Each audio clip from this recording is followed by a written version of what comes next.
Next ہیں جی ظہیر احمد ملتان سے. وہ کہتے ہیں پنجاب میں جتنے بھی عوامی فلاحی منصوبے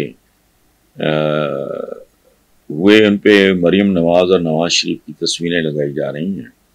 فلاحی کاموں کی آڑ میں مسلم لیگ نون اپنی پبلسٹی پہ بھرپور توجہ دے رہی ہے. کوئی ایسا منصوبہ نہیں جس پہ نواز شریف کی تصویر نہ. تو ظہیر احمد صاحب یہ ان کی مینٹیلٹی ہے. یوں کر کے وہ قائد اعظم کہتا ہوں علامہ اقبال بن کے شہباز شریف بھائی تو ہنسی آتی ہے. اچھا ان لوگوں کو یہ بھی بتانے والا نہیں ہے. خدا کی قسم میں حیران ہوتا ہوں کہ مت کرو, اس سے تمہارے لیے نفرت میں اضافہ ہوگا. Too much every thing is bad. اور خاص طور پہ عمران کے بعد جس نے اپنی تصویروں پہ مکمل بین لگا دیا تھا, خبردار میری کسی سرکاری اس چکر میں کوئی تصویر نہ شائع ہو. تو یہ آئی ڈونٹ نو. پھر آپ نے لفظ استعمال کیا ہے عوامی فلاحی. تو یہ عوامی فلاحی کیا ہے؟ یہ پیلی ٹیکسی کی سی, سپریم کورٹ پہ حملہ, وہ بھی عوامی فلاحی منصوبہ تھا. وہ سستی روٹی, پتہ نہیں کیڑے تندور. تو اس طرح کے ڈھونگ جو ہیں یہ سارے عوامی فلاحی. ان میں سے میں دیکھوں گا کسی ایک کبھی کو وجود باقی رہ گیا, اور کسی ایک سے اگر عوام کی فلاح میں 1% اضافہ بھی ہوا نہیں ہوگا.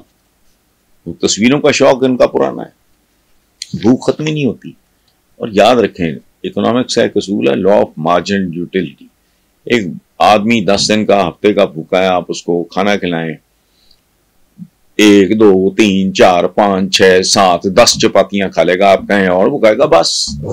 ایک بندہ پیاس سے مر رہا ہے, آپ اس کو پانی پلائیں 1 گلاس 2 گلاس 3 گلاس, آپ کہیں گے اب 10 گلاس پیو, یہ 20. وہ کہے گا خدا کا واسطہ پہلے میں پیاس سے مر رہا تھا, تم نے پانی پلا پلا کے مارنا ہے. سو ان لوگوں کی جو بھوک ہے, اچھا ان چیزوں کا اطلاق نہیں ہوتا ہوس پہ, پیسے کی ہوس.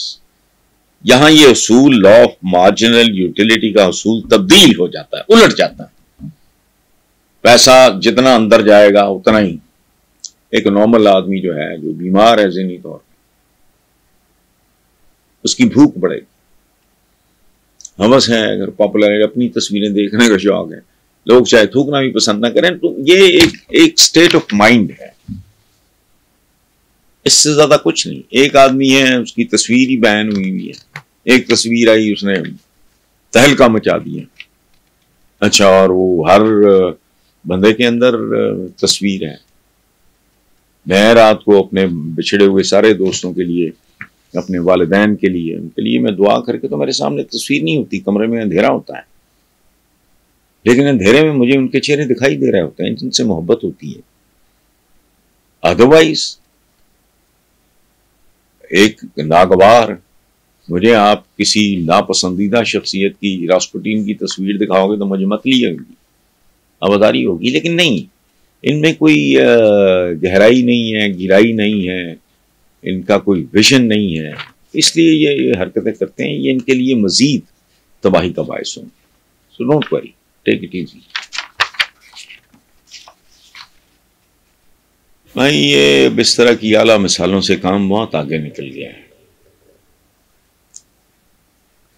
وہ جو کہتے ہیں مل بھی گیا تو پھر کیا ہوگا, آنکھوں ملتے دیکھیں پھول بھی کھلتے دیکھیں.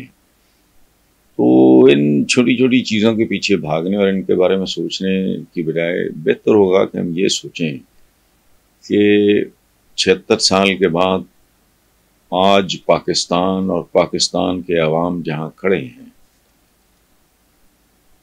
اس کے پیچھے کون کون سے چند بدبخت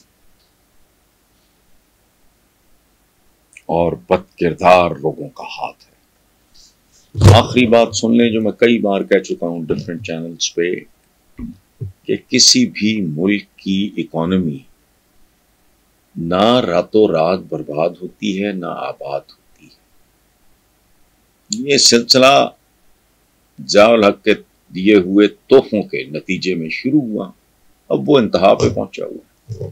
اور اس کو ریورس کرنے کے لیے جس طرح کے اقدامات کی ضرورت ہے، مجھے وہ ہوتے دکھائی نہیں دے رہے۔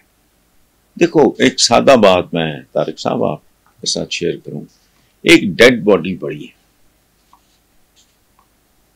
پاکستان کی اکانومی ایک مقتول کی لاش کی مانند ہے۔ اب یہ کتنا مشکل کام ہے کہ بندہ پچھلے 25-30 سال کی ذرا پرولا پرالی کرے، اوکھا کام ہے۔ یہاں ایسا بھیانک جرم ہوا سیاست کے نام پہ جس کا حساب کوئی نہیں۔ تو اعلیٰ مثال، کیا اعلیٰ مثال، کچھ بھی نہیں ہے۔ اس کے نتیجے میں کوئی معنی خیز، کوئی مثبت، کوئی کنسٹرکٹیو تبدیلی مجھے تو کم از کم دکھائی نہیں دیتی۔